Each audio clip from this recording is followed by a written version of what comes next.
Hello, Jim with Smoky Lake Maple Products, and today we are going to do a demonstration on how to assemble the StarCat maple syrup evaporator arch. It's a hobby-sized arch, but it is really cool. It's a really exciting new product for us, and hopefully this video helps all of you guys to get it together very easily, and you should have a lot of fun doing it too.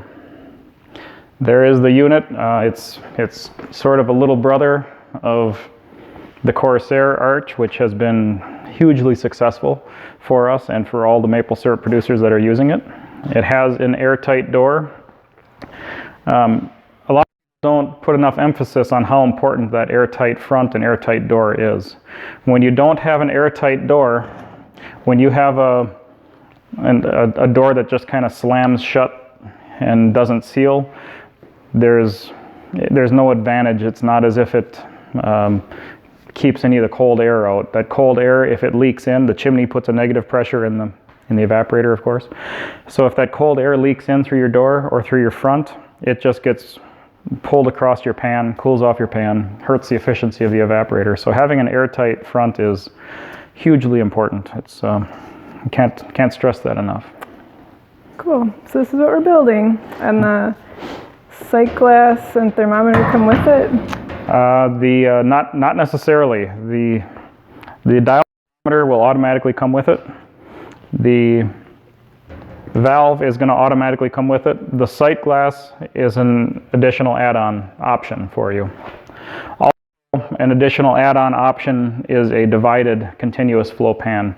The one we have featured here is just a flat batch pan. Mm-hmm. You have the option of having a continuous flow flat pan as well. And possibly in the future, we might have a flue pan option available as well. We've already had some requests for some custom things like that. But cool. Well, I will acknowledge that I accidentally put the wrong thermometer in there. The thermometer you get is a 0 to 50 scale and is great for boiling, where that is meant more for bottling, so my bad. This is the thermometer that will come with it. Cool.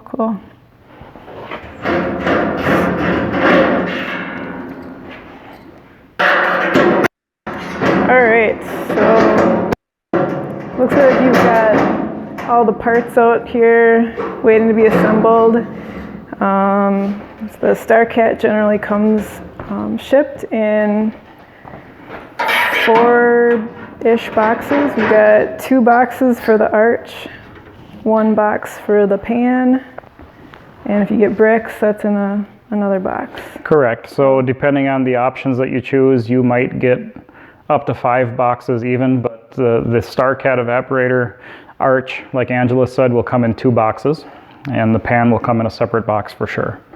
And it's kind of a neat thing. It was a fun project right from the time we started designing the arch to the time we went through packaging it and stuff. In fact, there's one somewhat important part missing yet.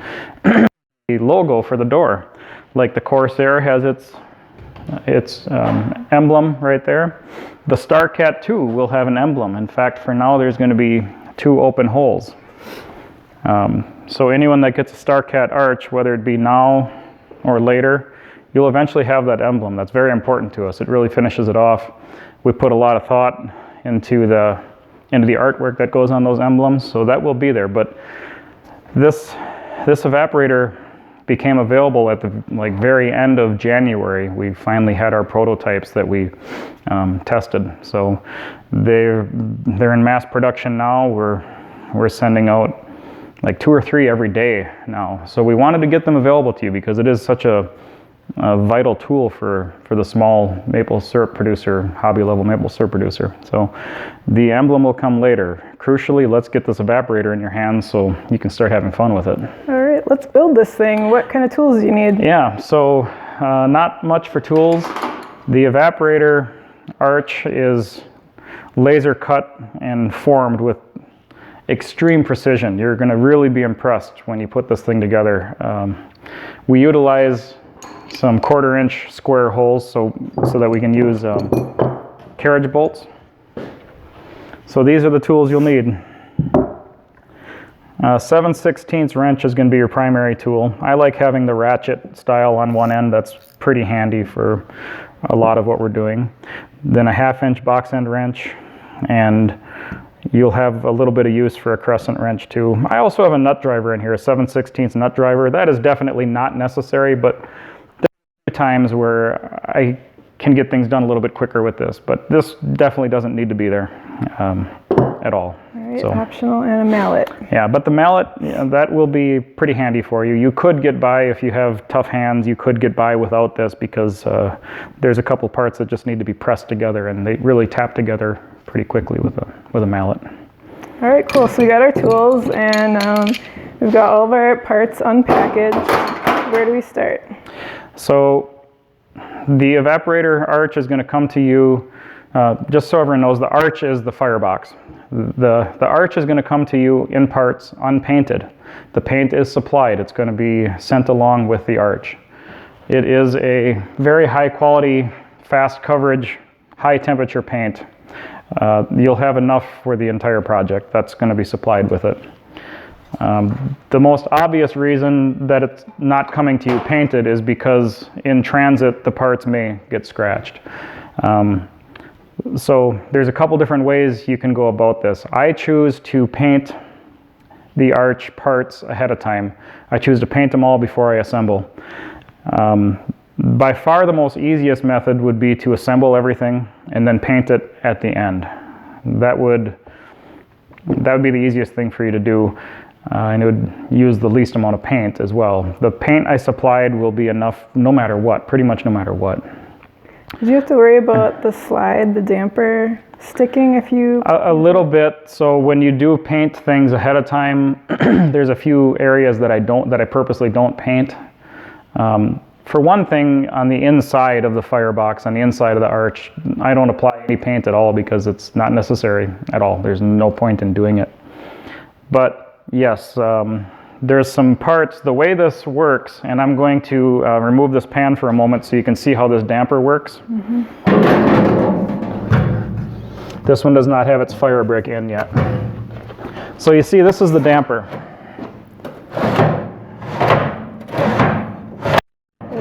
That's draft control.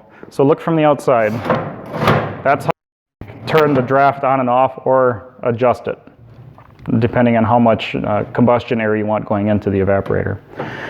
If you paint all the parts we found in testing, when we painted both sides of all those sliding parts, we found that it did get a little bit gummy. It got a little bit hard to slide because that paint, the extreme temperatures down in the firebox, and that paint got a little bit gummy. Here on the sides, no problem. Nothing's going to happen to the paint. It can withstand the temperature.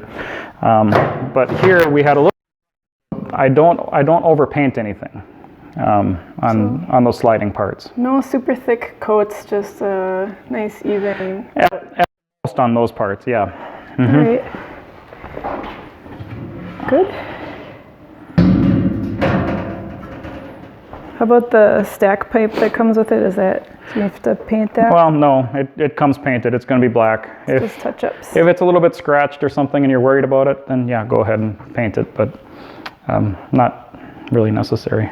Okay, so let's say we've gotten everything painted ahead of time, and everything's dry. We're ready to start putting it together. I will mention the only reason I prefer painting the parts ahead of time is because I like the look of the StarCat Arch when the zinc bolts are still zinc colored. I think it looks pretty sharp to have those chrome colored hardware exposed. Yeah, it does look nice. That's the only reason. If you were all together first, all these bolts would be black, and it would a little bit of its cosmetic value, I guess. Right. So right now it looks really cool, though. It looks really sharp. Okay. All right, I'm anxious to put this together. Yeah. So yeah, let's get our hardware out. That's just like when you get a brand new Lego set. You always want to set parts because it comes in one big bulk. So I'm going to separate all the different components of hardware, and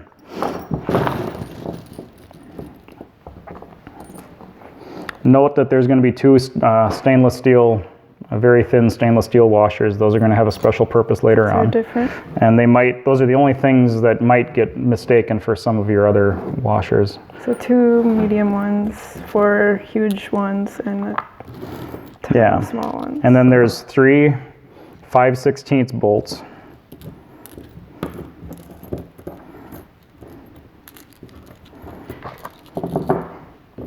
So this is going to be a little bit tedious for a little while here, but we can talk about different facets of the StarCat. And when we decided to do a video for this assembly demonstration, we talked about different methods. Like during some of the parts where I'm putting a bunch of bolts together, that's going to take some time, and we thought we might pause it or cut that out later, those long periods of time where I'm just assembling stuff. But we decided, why talk about the StarCat Arch and board on it.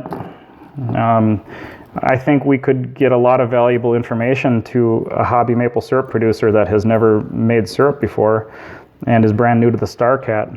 I think we could use that time. That might be valuable time to talk about it. And maybe they could assemble their StarCat right along with us. Yeah, you bet.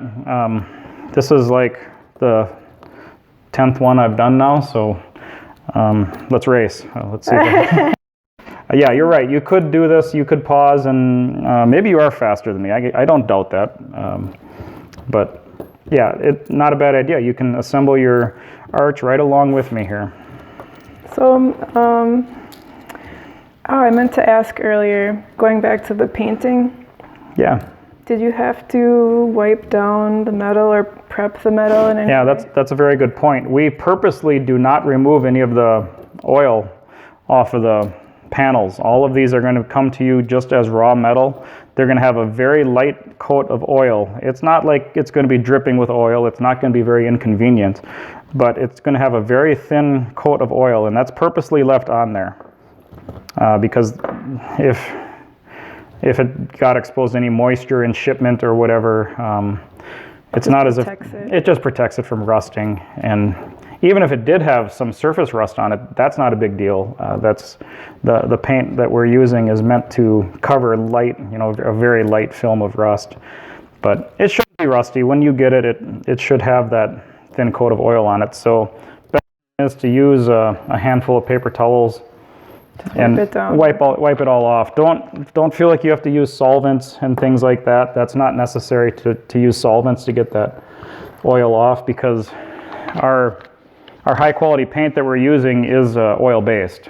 So it's not as if that oil is going to hurt anything. It's not going to affect its adhesion, or it's not going to make it separate or anything like that. Okay, so we've got 4 different kinds of washers.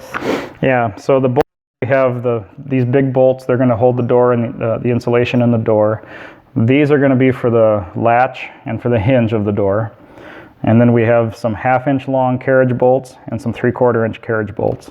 Then we have these this big pile of 1/4 inch washers. These are actually 5/16 inside diameter.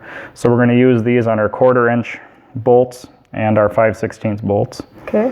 And then this is a pile of 1/4-20 nuts. I dare to bet you might have 1 or 2 of these left over. Our 1/4-20, our 1/4 inch lock nuts. Oh, so the nut doesn't pop off? Yeah, that's just a lock nut to keep the nut from turning off, just lock washers. Okay. So lock and it might be a little tedious to put together, but I enjoy it. Every one that I put together, I have fun putting it together. So I hope you do too. Okay. So the reason for the mallet, now take a look at this. These are all very, very precision cut, beautiful panels. Everything about this, you're really going to appreciate what you're putting together here, because it really is a lot of thought went into this, and a lot of engineering went into this, and we mastered it. It really is perfect. So the reason for the mallet, if you look on the end, the front end and the rear end, there's a little slot right here. Ooh, gotta focus. All right, there's a slot on the corner. Yep, that's going to get tapped into the side panel right here. In fact, we even have indentation. We even have indentation on this side panel. Hopefully there's enough light for you to see that. Yeah, I gotta maybe move around here. Okay. That indentation is where this gets started. Oh, you're moving too fast. Oh, I'm sorry. Okay, so that indentation, now put it in and see how it fits.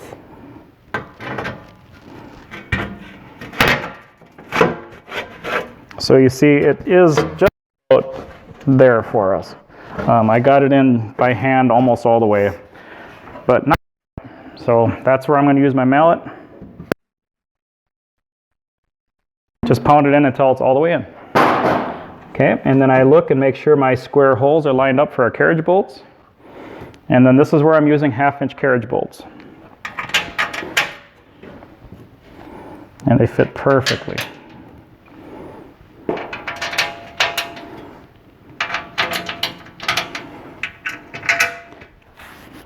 And this is a heavy-duty arch. It's not built out of sheet metal. This is strong metal. So as we build this thing, we are going to make it heavier. So it's going to get to a point where you might need some help. It would be handy. I guess I've done a few of them all alone, but I've also done a few of them where there were people out in the shop that were able to help me pick up the heavy parts as I finished it. When it's all done, when it's all assembled, before you put your fire brick in, I believe it weighs 92 pounds. So it's a handful. You could definitely, once it's assembled, you could still, you know, if you have a strong back, you can still lift it in the bed of a pickup truck by yourself. When the bricks are in, it's going to be more of a burden, but the bricks easily come out though too. So what are you doing with the washers? Can you show? Yeah. A typical installation will be the main washer, the lock washer, and then the nut in sequence. And I'm pretty picky about this, even though the washers are getting covered with ceramic insulation and fire brick. A washer is stamped, so you'll see that one side has a formed radius on it from being stamped, and then a sharp edge on the other side. That's how every washer is that I've ever seen.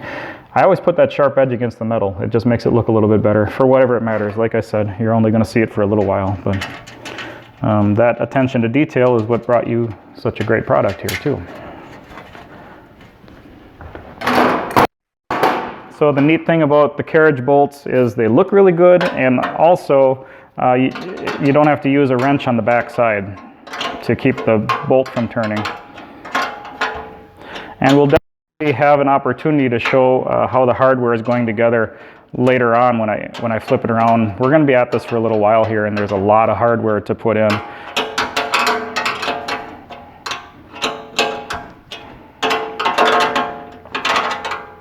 And Angela, if you think of questions as you're taping, just let me know and we can talk about any part of this that you would like. How did you get the name StarCat? Well, so all along as we moved through our different evaporators, we started with the silver plate, which was originally that name came from a B-29 bomber, a conversion that the bombers went through during World War II. And then the Corsair was another World War II Marine fighter plane. So all of our arches that we've built so far have been named after World War II planes and bombers, fighters. Later came the Liberator, which was an oil-fired evaporator. We took a break from that when our little friend Starla, a little orange female tabby cat, went missing. She was my best little buddy, and when she went missing, we searched. We actually put the whole shop out. It was back in October. All 15 of us went out and put up signs and searched all over the place, and knocked on every single door. Knocked on pretty much every door in this little farm town where we have our business established, and she's still missing, and maybe we'll never see her again. But we named this project after Starla, our little cat. And just take a little break here. I'm just going to show a picture. She was here at work with us. She was always here with us. I took her home on weekends and stuff too, but she lived here at the shop, so she was always around. She'd go hunting and she'd kill mice and chipmunks all day long, but she lived here with us, and I don't know if you can see this, but here's me working. It was very common for me to be working at my computer, working on drawings or whatever. Here it looks like I'm working on filling out a work order or something, but there she is just cuddling with me. It didn't matter. She was always at my side. If I was outside cutting firewood, she was there. If I had to go and work up in the attic of the shop, she'd climb up the ladder and follow me into the attic, and she was my pal. So she's been gone for several months now, and it's pretty tough, but we're trying to be optimistic that she'll eventually be home again. Mm-hmm. But that's where the project got the name. Let's see, here's one more picture I'm going to show you. Here I'm at home working on some project or another, and she's climbing up a maple tree. Cute. Yeah, but I've had several cats, but that was my favorite, and I was her favorite. So it's kind of a tough, but anyway, yeah, that's where the name came from. The StarCat is named after Starla. After this, we're going to resume naming all of our new evaporator arches after the World War II bombers and planes. In fact, the bigger brother of this StarCat coming out. In fact, we're going to be prototyping that early next week. And that's going to be named, again, even though it's just a bigger version of this one, that's going to be named after the World War II planes again. In fact, I'm going to back up one step. I'm going to put this front on. I got talking about Starla. There's a couple. When we do things like this, there's a lot of different ways of doing it. I'm going to take this front picture for now, and I'm going to put the other side on. Let's take a look at these bolts, how they're done. Yeah. Oh boy. Focus. There we go. Yep. Got it. So let's put the other side on, and then we'll put the front on.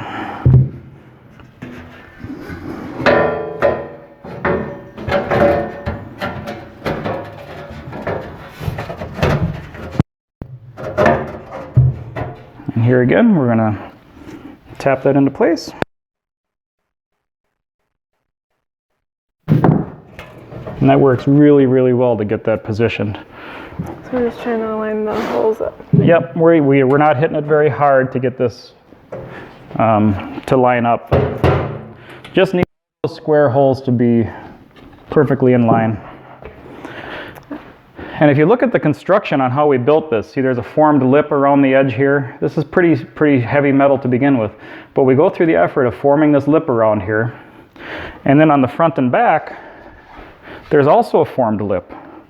So having that double angle formed in there really makes it strong. Like I said, a lot went into this process, and there's a lot available to hobby producers out there. Look closely at the construction. You'll see why we're so proud of this one. We really nailed it.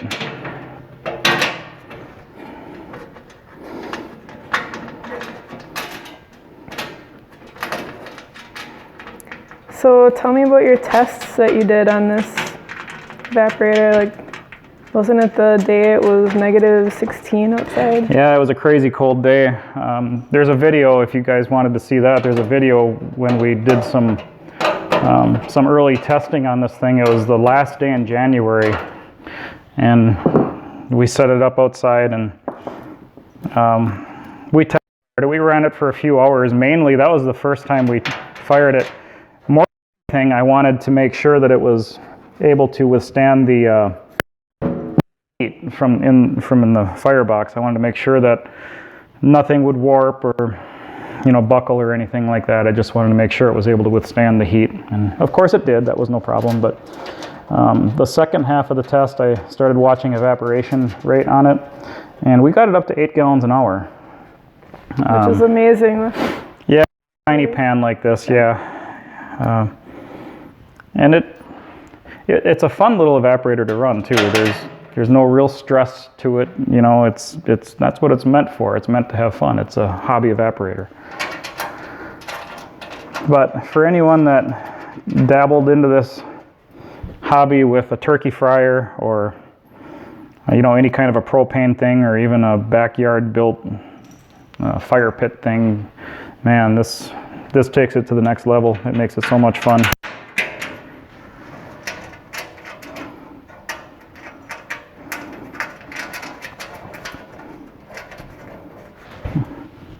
In terms of firewood, you could load firewood in here that was actually over 2 feet long, but that's what it's meant for. It has a big combustion chamber. We always build a combustion chamber in our evaporators. It's not always meant to be filled with firewood though. By leaving that airspace, you allow for a more clean and complete combustion. So I recommend for the StarCat Arch, I recommend cutting your firewood like 16 to 20 inches long. That would be just about perfect. Oh, what type of wood? Yeah, so seasoned wood. Seasoned means very dry. Seasoned means that if you throw it in the arch or in your wood stove or in a campfire, you don't see any water going out of the log. That is extremely important. In fact, every time I have a customer that calls me and says they're not getting the evaporation rate that they think they should out of a piece of equipment, that's the first thing I ask about is the firewood. And some people think their firewood is drier than it is. And that's very important. So very, very dry, and this is not a forced draft evaporator. Forced draft means there's actually a high pressure blower that induces combustion into the firebox, which a lot of evaporators have, or a lot of our bigger ones have. This is not that. So the firewood should be split pretty fine too. The firewood should be split like the size of your forearm or something. So don't throw in what would be like an all-nighter in a wood stove.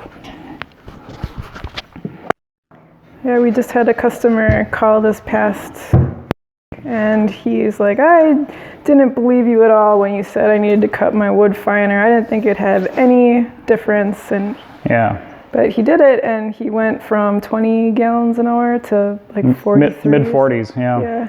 So it makes a huge difference. Yep. Especially if your wood is not so perfectly dry, then it's even more important to split it. But it has to be appropriately split. Granted, he was not on a StarCat. Yeah, that was a bigger. Yeah, you don't get 40. Yeah, he was on a bigger evaporator. Yep. But it's just a good rule of thumb that applies to every evaporator. Another thing I learned about wood is if it's rotting, like a really punky wood, doesn't seem to give off as many BTUs. And yeah, that's right. Mm-hmm. Especially if it is holding water, as wood decays a lot of times, that it starts absorbing water again if it's allowed to. Mm-hmm. So now putting the front back into place, just like we did the rear panel, mm-hmm. but now putting it onto both side panels at the same time. But and the fit is so perfect. You guys are just going to love putting this together.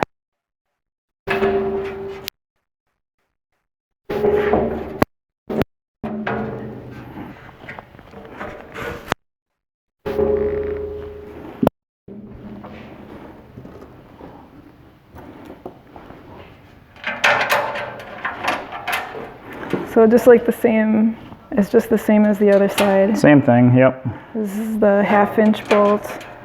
Yep, all used so far is the 1/2-inch carriage bolts. Okay, and then on the other side, you start with the washer and the. So the carriage bolt through, and then the flat, and then the lock washer, and then the nut. Okay, perfect.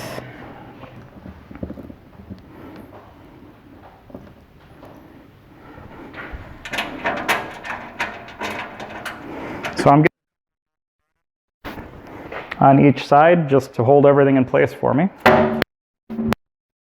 You yourself occasionally tapping things downward and upward to make it all line up as well. Does it matter if you tighten things as you go, or do you have to have all the bolts in before you... Just make sure you're on a flat surface. If you're tightening everything as you go, make sure you're on a table that you know is flat. You know, a concrete floor is not necessarily a flat place to assemble something.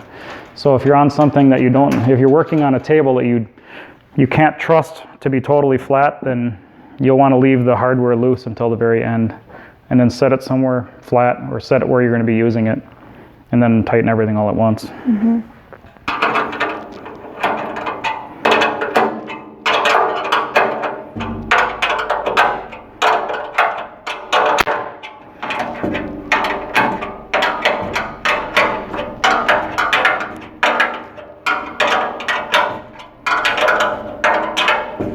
Well, one nice thing is once you get all these bolts in, you won't ever have to take them out again.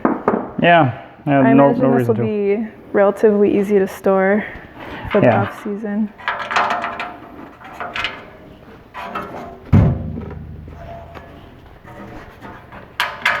We've had customers do really interesting things with their evaporators in the off season, or their evaporator pans. A lot of people with apple cider, and what else have we seen? Sea salt, East Coast. Sea salt, yeah. Actually, we just had an orchard call us this week. They want us to boil apple juice for them. I don't know much about that process, but I look forward to learning about it. That's real common. I know another thing out on the East Coast is lobster cooking. Some of the people, again, I don't know anything about that, but for lobster cooking.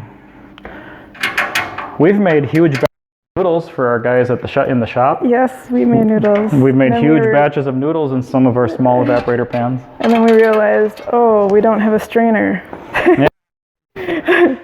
That was a mess, but it was fun. It was birthday spaghetti, so yeah, it was good time.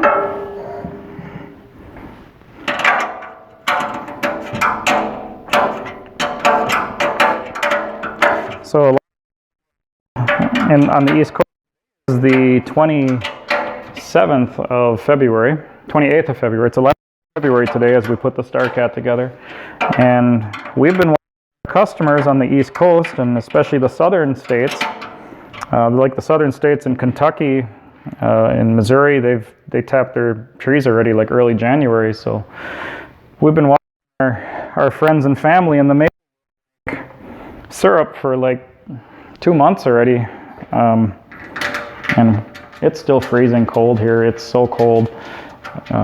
It's been down in the single digits or even zero for the last week. And our extended forecast, our 15-day forecast even, doesn't have one single day above freezing. So we're to have those days where the temperature gets up into the 40s and sunny and still freezing every night, and we're just gonna have so much fun. Yeah.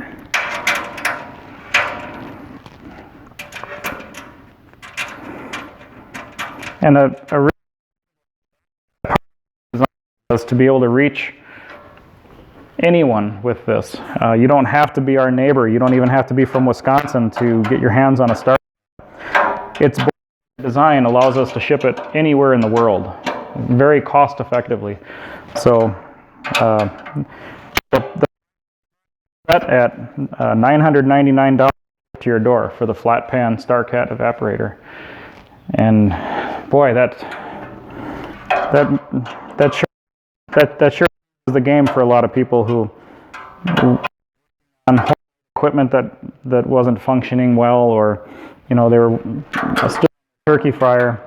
Now they're able to get this little evaporator and start burning firewood, which they essentially get for free, and they really went through some sap. They're not staying up all night long, literally all night long or all weekend, trying to get through a small amount of sap. Now they can get themselves almost a quart of syrup made per hour on this little evaporator.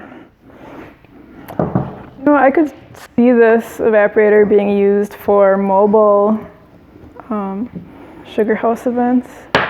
Yeah. That would be a great marketing opportunity, set up in a grocery store parking lot or something, or at a school.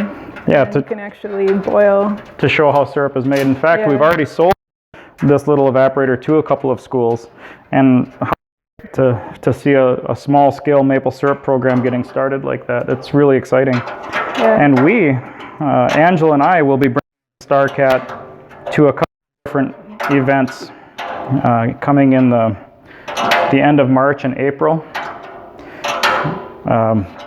One of them is going to be just south of us, a nature center that has a really awesome maple syrup program, Edge Nature Center. They hear from us for their program, and they invite us to come to one of their big events, one of their boiling days, and we all start there so that they can set it up outside and I think it's a blast. The kids it'll be their own event to run for the day. They can throw the wood in, they can do whatever they want, and we'll teach them how to do it, and if they make mistakes, then they'll learn from it, and it's a preparator for that. So we're really good for that too. We're gonna be using these things for events like that. And it's easy for us. We can throw it in the bed of the truck or even in a little SUV, and we can bring it around to these different events. Also in mid-March is the Drury open house in Wisconsin. So Matt and Jimmy B are going to be there with another cat. That should be fun. They're actually going to be boiling walnut sap. Yeah, that'll be fun. So something different. All so right, yeah, let's switch spots again. Yeah. So the only parts we've seen so far have been the sides, which are identical, by the way. There's no left side or right side. They're symmetrical. They're interchangeable. Okay. And then there's the back and the front. Okay. So maybe we should introduce you to the rest of the parts. Yes.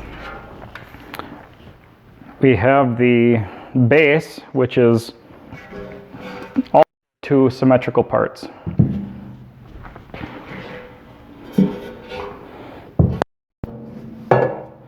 And we have the door. We have several pieces of insulation here, which I'm not going to pull those out and show you. We'll get to that. We'll go through that later on. The grates here. This is the paint that comes along with it. Like I said, I painted ours before the video started, and it's just spray paint. Your basic spray paint rules, proper ventilation, and so forth. There's an that is supplied with it that turns the exhaust upward, and a total of 6 feet of pipe come with it, and we'll show how that snap lock pipe works later on when we get some room on our table. And we have the floor, which is going to be one of our next parts. Okay. And we have the draft control slide, which we're also going to be using very soon. Fire brick here. The fire brick, it's up to you whether you buy it from us or you buy it from your local hardware store. The StarCat is by default shipped without fire brick for the obvious reason that fire brick is pretty heavy. So the fire brick is an add-on option for you if you want to buy it from us. We're happy to send it out. If you'd rather buy it locally, we're okay with that too. More power to ya. Yep, you bet. All right, so it looks like this is the base, and we're going to be bolting this together in the center here. Just 2 bolts, same exact where we're going through 2 layers of material. Yeah. And I think you had said that these 2 base halves are also symmetrical, or not? Yep. They're identical, I mean. They're identical. They are. There's no left or right side. They're interchangeable. Okay. And there's 2 bolt holes that allow you to bolt this together. So there's just 2 of these 1/2-inch carriage bolts. And again, I can't stress enough how much I love having the carriage bolt design so that we never have to deal with having a second wrench to back up the torque.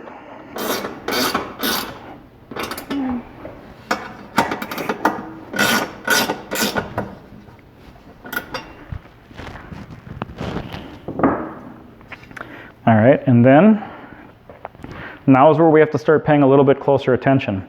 Now, when I told you before that I pre-painted everything, I did not paint this entire thing.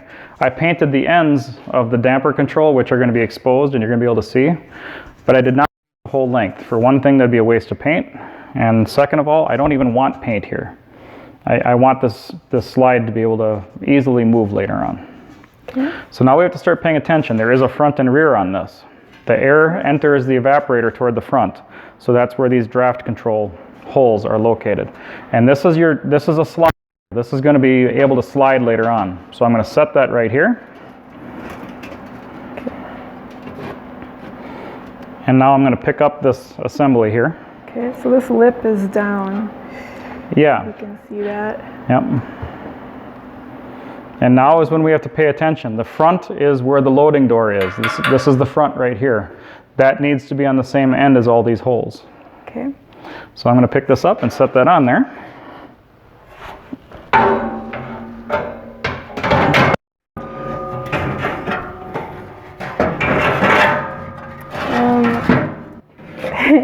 And isn't there one more piece?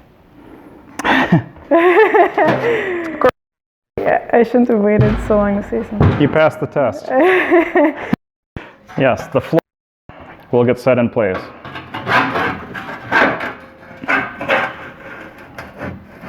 Okay. So that damper slide control is pinched in between the floor and the base halves. All right. So now is when I'm going to set this in. Yeah, that went too easy before. Yeah, this is going to drop in between these lips on this. Okay. So that one person might get a little bit tedious, but Angela's going to be holding the camera unless I really start falling apart here. But okay. It isn't bad. It's a perfect fit, which is why it has to go in kind of straight. So we'll get through this. So this floor has square holes in it. Yep, and those holes line up with these three holes here. And this lip should be exposed. When we set this on there, this lip should be visible yet. And just to make sure, is this the time when we put the spacers in? Not quite. Okay.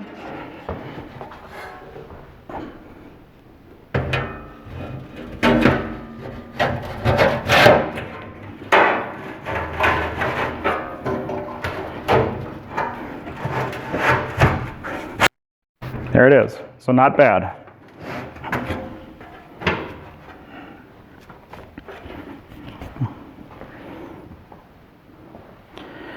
And now, Starting to look like an arch. You bet. And now we're going to switch over to using some 3/4 inch hardware down here. And look at the reason for that. Hopefully the lighting is well enough that you can see that there's 3 layers of metal here now. Oh my goodness. Come on, camera. Okay, 3 layers of metal. Yep, so we have the base half, we have that downward lip of the floor, and we have the arch halves, or the arch sides, all layered up here. So there's 3 layers of metal. Okay. That's the reason we're switching to a slightly longer bolt there, because this is fairly heavy metal. Same pattern, flat washer, lock washer, 1/4 nut.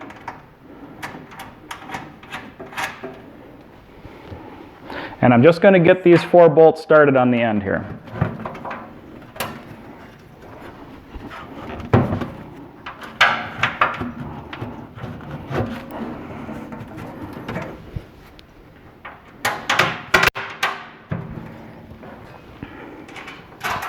And even though there's 3 layers of metal, this is Bobbin. It all lines up perfectly. Yeah, that's Bob, and she is another cat that we rescued from the woods. Actually, we rescued her from the marsh near our house. And look at there, what a turkey. She is a turkey, also known as cornball. Yeah. But she's just the sweetest little thing. Yeah. She's a little bit lazier than Starla was. Starla was super active, but Bobbin is very sweet.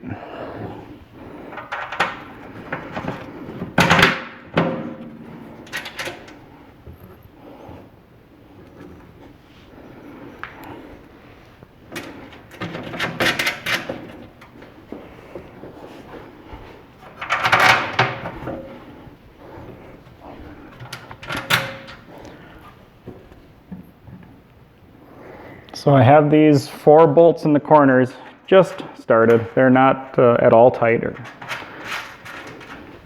Then there's one little trick here. I use dimes. They seem to be about the right thickness. I have 4 of them. Dimes, okay. They are going to be used as spacers right here, okay? So if you look, I picked up and I'm placing this between the floor. This is the lip of that floor piece. I'm putting it between the floor and the damper. Okay, why are we doing that? Because when I tighten this all up, I still want to be able to slide that damper back and forth. And if everything settles, you need to have space in there. There needs to be a slight amount of space. Even if we didn't do that and we tightened all these bolts, it actually does leave enough space for that damper to slide. But I just want to make sure that we have sufficient space so that as things heat up and move around a little bit, as things expand and contract, I want to make sure we don't close anything off. So that's the purpose of. And so we're going to take those dimes out eventually, so don't put them too far in. Just the very edge, so you can still yank them out.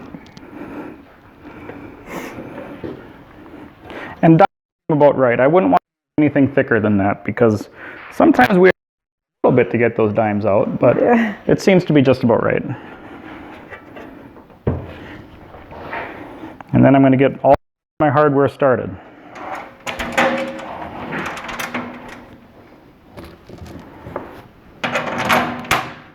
And again, I think that this gives the StarCat kind of a special look, the way all of this this chrome hardware looks on the side of the Arch. I really prefer it. To me, it's worth the extra couple minutes of painting the parts individually. Yeah, that's sharp. Yeah, it looks really cool. And their StarCat Arch can't last a lifetime. If you take care of it, keep things properly insulated in there, make sure that there's always fire brick in place when you're using it. There's no reason that this can't last you a very, very long time. And it should. It's going to be something you can pass down in generations even.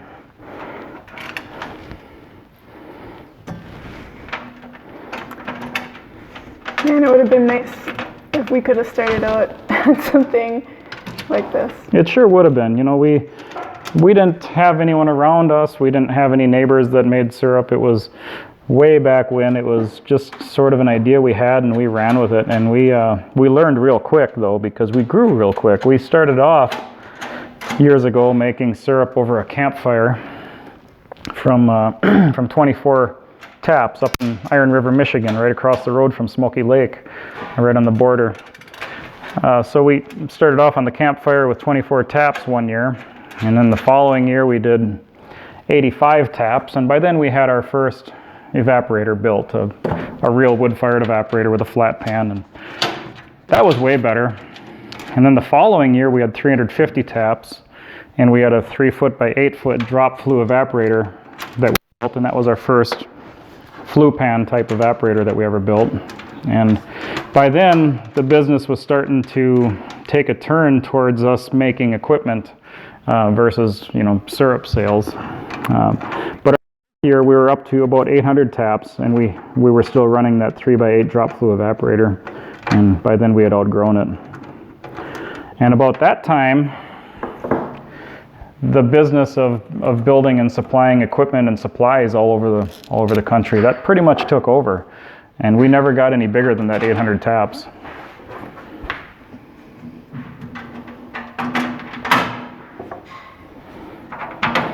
And now, at the time that this video is being shot, it's 2019, and we have 15 employees.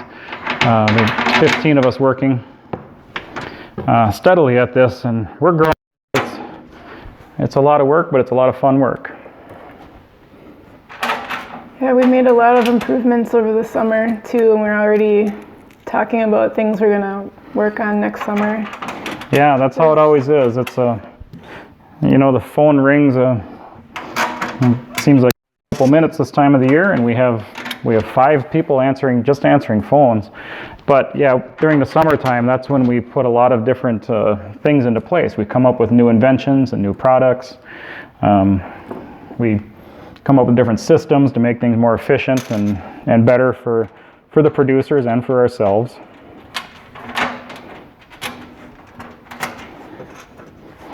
To come out with the StarCat in the middle of winter like this is very unusual. That was something that I actually initiated back in the fall, and well, it was really important to me. So I spent any minute that I had free during the weekends or at night, I spent toward designing it. And so it kind of came in a little bit late this year, especially for the southern states that tapped back in December and January. It was a little bit late for them, but they're selling like crazy now, and it's kind of tickling that perfect spot for these producers that never had a cost-effective, high-quality evaporator to choose from.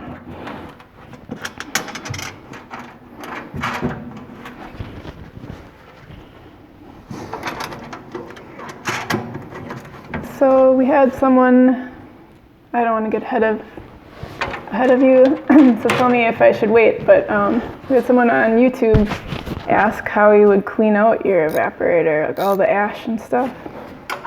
But it would just kind of come through the damper in the floor, right? That's right, and it's just gonna, if any ash falls, it's gonna fall into this compartment right here. And from there it can be shoveled out. Maple syrup evaporators don't develop very much ash. A lot of people compare, without using one, they compare it to a wood stove, and of course a wood stove makes a ton of ash that you have to shovel out and discard. A maple syrup evaporator runs really hot and clean, so it doesn't have as much ash to begin with, and we run so much draft through it that a lot of that ash goes up the chimney and just gets blown away in the wind. But yeah, there will be some ash, and it will fall through into here. Of course, at the end of the season, clean everything well. You might even vacuum out the combustion chamber. You might repair some of your fire bricks. If you hit any of the fire bricks really hard with a log, it might have cracked or something. You might want to change those before the next season.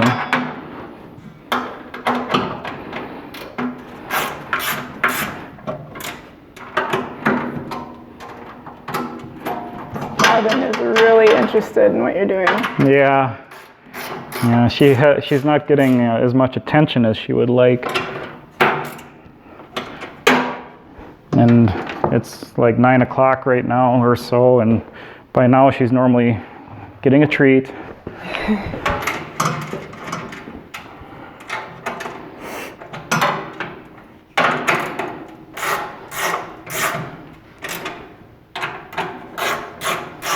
I'm just going to take a look from the back side. Blocked here. Oh, we got some dimes back here too.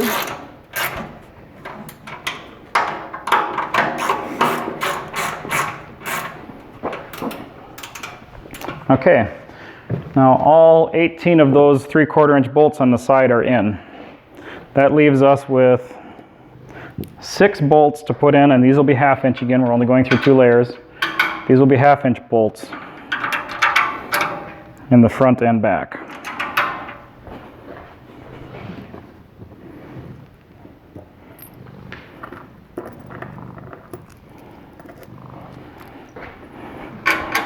Same lock washer? Yeah, same thing. Washer, lock washer, 1/4 20 nut. I envision a lot of families working on this together. You know, they get the idea of making maple syrup, and they might tap their trees, and then this little evaporator gets delivered, and they put it together in their living room or whatever. I can see it being a father and son thing, or a grandpa and grandson thing. I can see this being a lot of fun. Well, you know what? It was a family thing for us. My parents are the ones who counted out all of those nuts and bolts for you guys. You bet. They, I should probably mention too, sometimes we use weights to determine quantities of nuts and bolts. So if you get a few extras It's okay, we'd rather give you a few extra than not enough.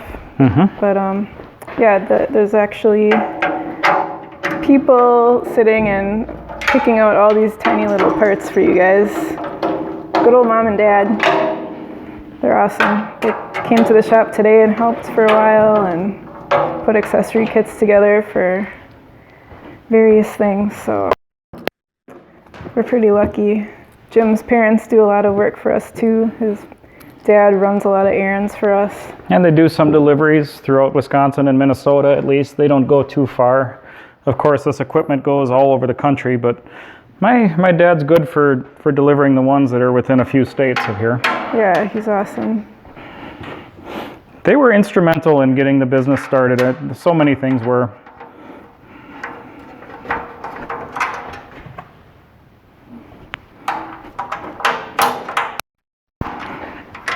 But maple syrup production, especially at a hobby level, is almost always a family thing. Yeah. I still remember a long time ago when we first got this going, my nephew, we would all stay at the cabin together, and we would spend evenings sitting around the wood stove and just having a good time putting the bags on the bag holders. We did hundreds and hundreds of taps, and we have a few pictures of that time, but I wish I had more, because it was there's so many good memories with it, and that's what this is all about.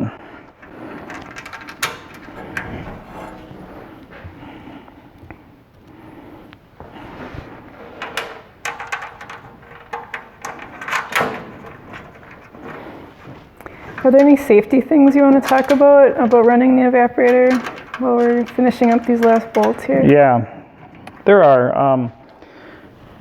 So the arch is going to get pretty hot after you've been running for a while. This is going to be a little hotter than you want to touch for sure. Definitely won't want to touch this. Also, the chimney pipe is going to be very hot. Make sure that's well supported. I will show some of the I'll show at least one part that we sent along that will help you in supporting that. If you're going to set this up in a little shed or in your garage, you're going to run that chimney up through the roof. That's a great way to do it. That supports the chimney very well. But if it's going to be out in the yard, which a lot of us are going to be using these out in the yard, you'll want to support that cable with that step with some cable, and I'll show you how to do that. So now times that I used for spacers. Okay. So there we go. Open, shut. Yeah, and hopefully you can see that in the video. Yeah, we can. So you might, when you're running the evaporator, you're going to give it all the draft it wants. You're going to give it all the air that it wants. But let's just say you're trying to shut down or control things a little bit more, you might give it a little bit less. Or if you need to stop and make the fire go out, you just pull it all the way out and let the fire die. Alrighty. So that completes the main assembly. Now we have to do the door. So I'm going to slide this down a little ways here. It's to the point where it's pretty heavy.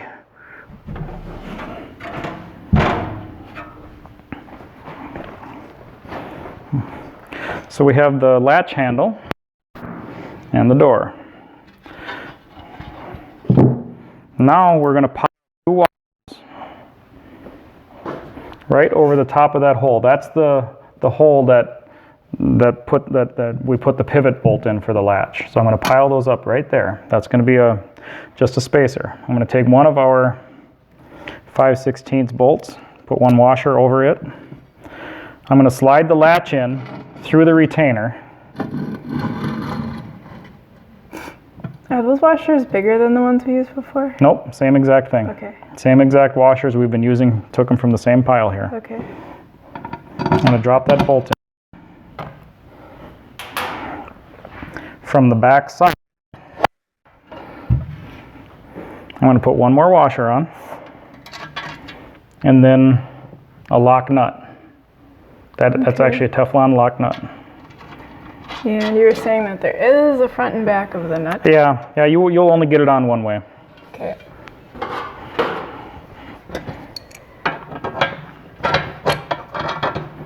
And I'm going to tighten this up.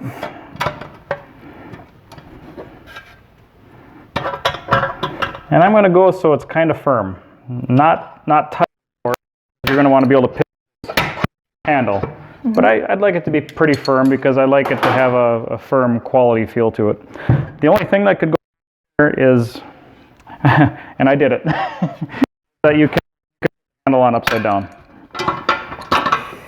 All right, so why don't we'll fix the handle, and then I think we're going to have to move to intermission and part 2. In part 2, we will finish putting the door on, we'll put insulation and bricks in, and also talk about stack pipe, and just a few finishing up points. That's right. Okay, we'll see you back here in a little bit.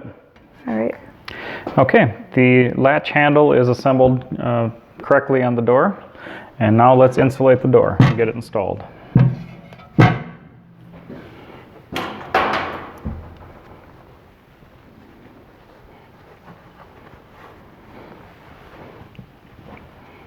The insulation that we're going to put in first is the one that's cut a little bit larger.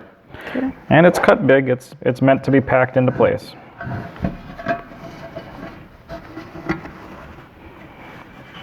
And this is to make the door airtight? It's to insulate it for one thing, and to make the seal when you close the door. This insulation is sticking up just a little bit proud, and that's what makes the seal when we close the door. But mainly, most importantly, it is an insulator, just to keep the heat in and to protect the door from getting burned out or warped. So there's 2 layers, and we'll see why this one goes in place the way it does. But right now, I'm just visually centering this on the door. I'm going to hold it in place, and I'm going to tip it down. You may want to, if you have sensitive hands, you may want to use gloves for the part of this installation where we're dealing with that ceramic fiber insulation.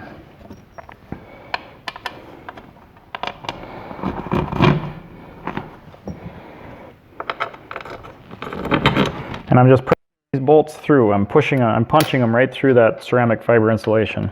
These are the 2-inch long carriage bolts.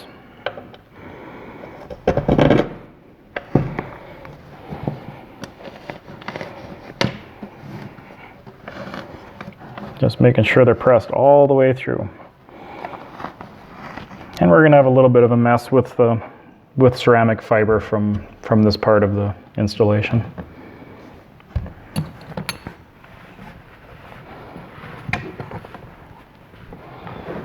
And all we're going to do is thread these nuts on with our fingers.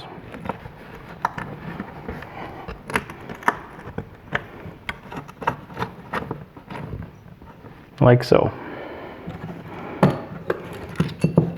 We're using these big fender washers here. And keep in mind, you may have to replace these fender washers over time because the heat is going to burn them out. The heat is going to eventually burn these washers away. It doesn't matter what material you use. In the hot, corrosive environment of a maple syrup evaporator arch, you're going to have to eventually replace them.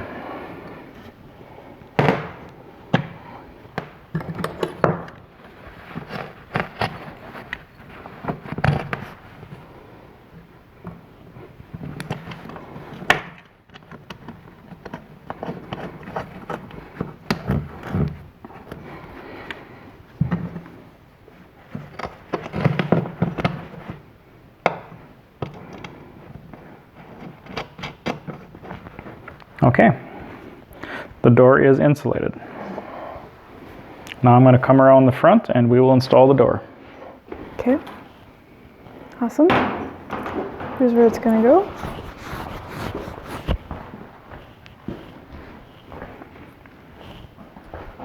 So this is where we use these thin stainless steel washers. All they are is spacers, so that when you open and close the door, the swinging action doesn't tear any paint off of the hinges. Cool.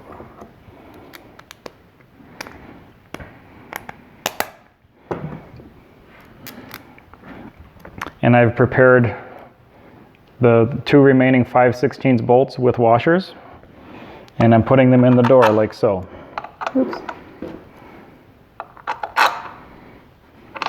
Okay, hold it up. All right. And then after these washers are in place, I'm just going to set the door there.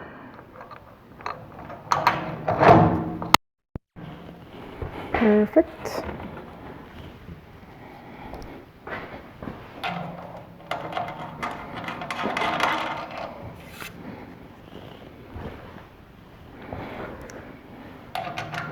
One more washer and the 2 remaining 5/16 lock nuts.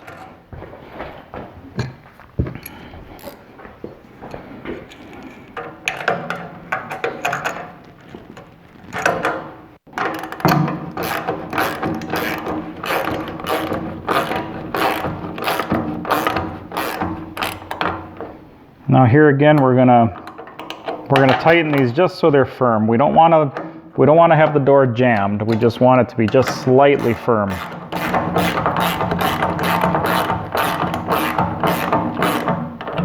Will you need a gloved hand to open the door? Yeah, in fact, you should be wearing gloves the entire time you're loading firewood and stuff anyway. So this might not get so hot, and it depends on your hands too. If you're a welder like I am, you might be able to function this latch without gloves, but you should have gloves on for the whole process of loading firewood. So there it is. The door is assembled and installed. And you can see it works perfectly. It's nice and smooth, and it latches very securely. Okay, and when we come out with the nameplate, we'll have a separate video for that to show you how that goes in. Yeah, and there will be some stainless steel bolts supplied with the emblem to install on here. That'll be a matter of just taking out a couple of your bolts that hold the insulation on and installing the emblem. So the next step is to insulate the front and rear. Okay.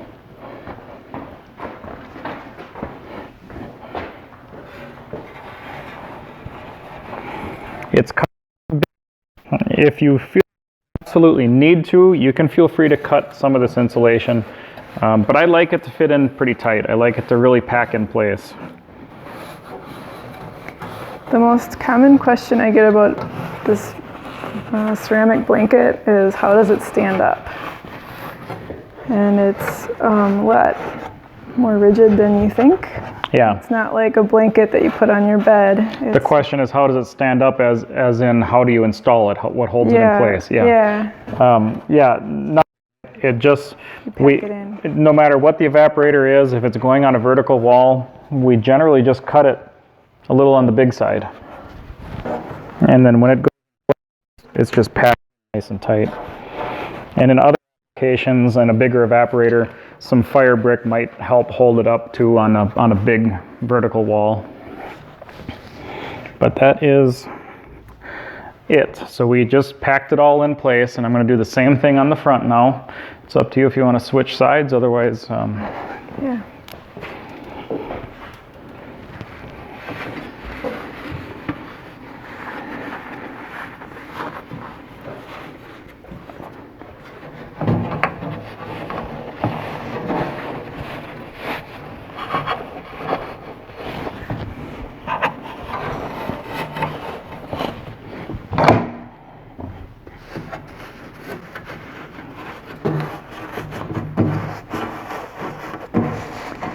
Another question we get is, how often do you have to replace the ceramic blanket? And we have not had to replace any yet on ours. The only reason you'd have to replace it is if it got torn by logs or something that you're throwing, yeah, or during the autumn, if mice get at it.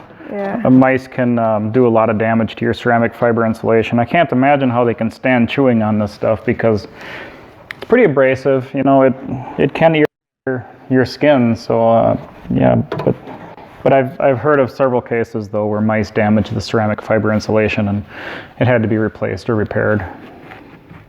But it holds up against heat like pretty much forever. It is It's amazing. You can watch it glowing orange while you're running the evaporator. And it's amazing that it can handle that heat, but as soon as it cools off, it's perfectly fine. So that is how the insulation goes in. Now there's more insulation that we're going to install later, but I think some people might have questions on how to install the fire brick. So let's do that next. Okay, switch sides again? Sure. Let's switch sides.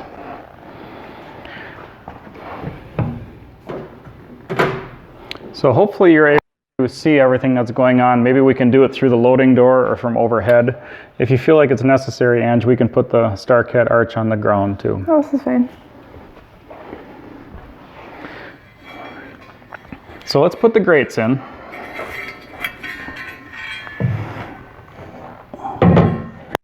I'm just going to set it for now, center it sideways, and I'm going to push it all the way forward, the grate assembly.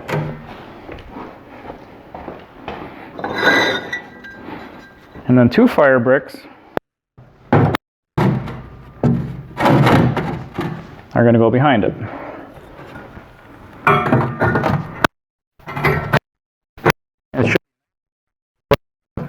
These are they're going to be just okay. And after those are in place, we'll start stacking the walls. Another question I've gotten is, on those grates, wouldn't it be better if those angled parts were flipped around? Would it be stronger? Instead of a V shape, it was a upside down V shape? No, not from our experience, nope. These grates are going to last a very, very, very long time in the StarCat. There's a lot that goes into the design of grates. There's dynamics in it that a lot of people can't even think of if they don't build thousands of evaporators. But we have thought of them, and these are meant to last a very, very long time with the way they're designed. Cool. We use the same pattern of grates in your evaporators that make way more heat than the StarCat does, and they hold up very well even in those conditions.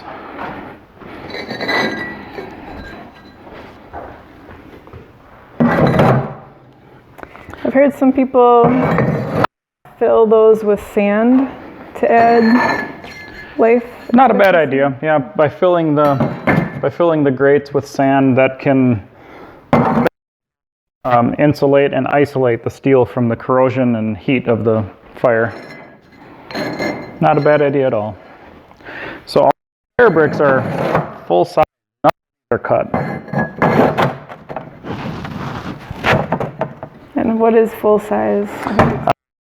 I mean they're not cut at all. They 4.5 by 9. Yep, they're 4.5 inches by 9 inches by 1.25 inches thick. Okay. So just in case someone gets it from their hardware store, I want them to be confident that they... Yeah, you bet.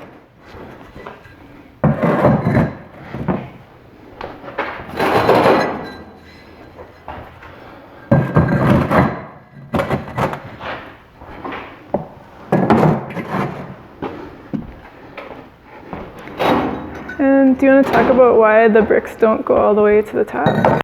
Yeah, it'll be easier to show it in just a moment. The fire brick does not need to go all the way to the top because you're not stacking your firewood all the way to the top. You shouldn't really be filling your firebox to the point where your firewood is up this high. That last remaining area is filled with ceramic fiber insulation, which we have sent along pre-cut.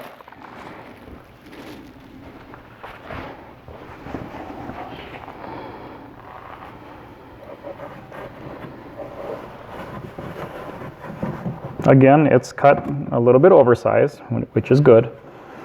And this fits in nice and tight and protects this metal rail from the fire.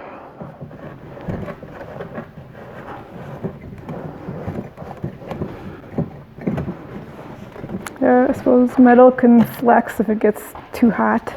Yep, it flexes and steel will burn away. Stainless steel is much more resilient to the corrosion of fire and the heat, but steel will burn away. It absolutely will burn away if it's not protected from the corrosion and heat.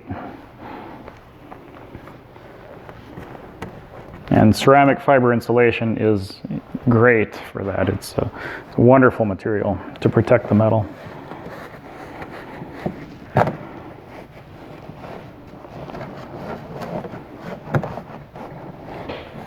And it's your choice if you want to mortar your bricks in. Not a bad idea. It's not frowned upon at all. It's a good idea.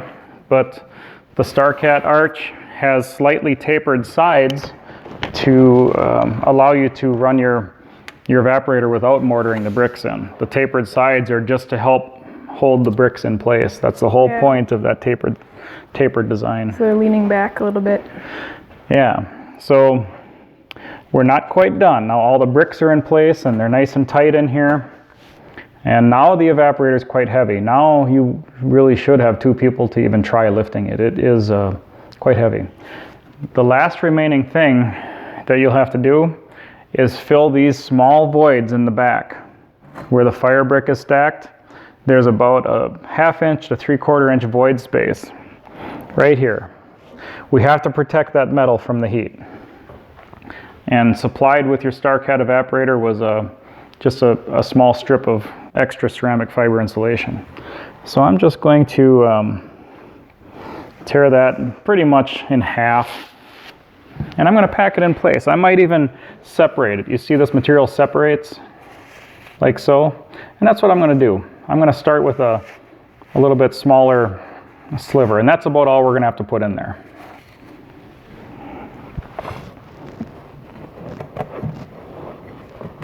Just pack it in nice and tight, whatever it takes. Up here I'm going to do another layer.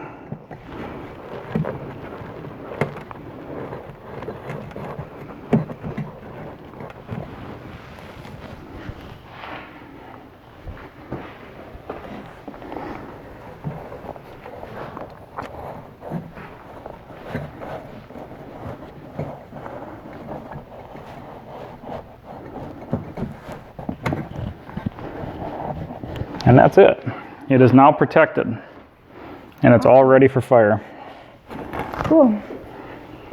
So the last remaining thing would be to install the chimney. Now, if you want to install this with sheet metal screws, you'd want to pre-drill a couple of holes here if you wanted to do that. But the elbow goes in pretty tight. But it should go in all the way. And like I said, it goes in good and firm. And you will also receive 3 sections of snap block pipe. And it's pretty heavy pipe. It's a thick, and the way that it goes together will be to insert the male end into that slot. And it's easiest on this heavy pipe.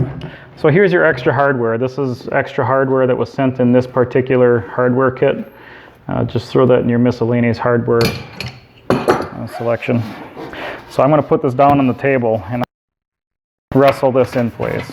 I'm going to get it started on the end.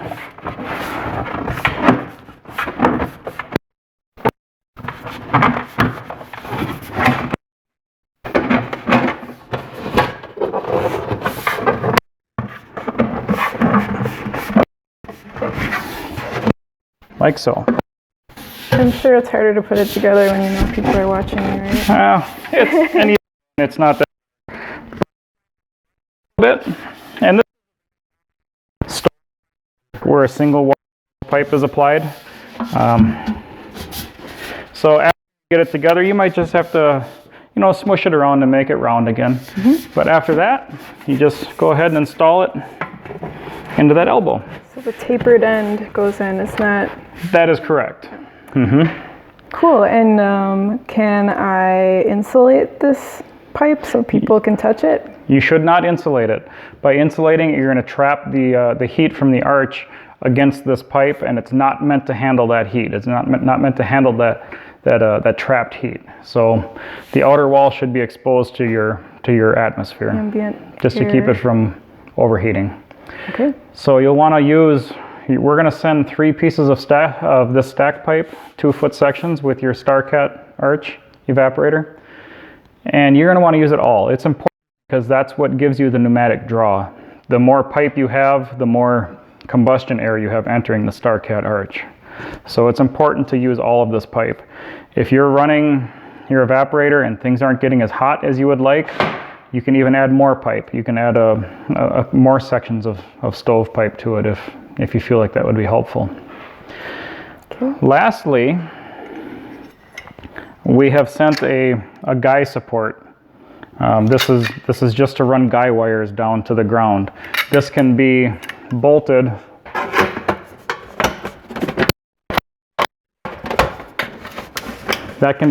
firmly. There's a draw here to draw everything tight. And then these are just support lines. So you can run wire or cable or whatever you want down to the ground, whether you stake it in or tie it off to some cinder blocks in 3 places. That will keep your stovepipe secure out in the elements where it's windy and whatever. Very good idea. We strongly encourage you to use this. Every StarCat will have one of these sent along with it. So yeah. You wouldn't want the hot pipe to topple over. No, yeah, if the hot pipe toppled over, someone could get hit with it, but also you're going to have to get that back together. You're still going to have a fire in here that needs to be vented, and you're going to have to somehow get that back together. So prevent it from tipping over. Yeah. Do support it. However you choose to support it, you can use other methods. This is just something that we thought would be very helpful, so we're taking it seriously. We want you guys to be safe and we want you to have fun, so do support your chimney pipe, whether you're in your driveway or wherever you're doing this. Just do tie off your pipe. That's really important. Most importantly, have fun. It's maple syrup season and we're excited. Everyone's excited. The family's excited. So I hope you are too, and I hope you enjoy your new StarCat. All right, me too. I think that this is what it boils down to. This is what it boils down to. Thank you so much. Have a great season, everyone.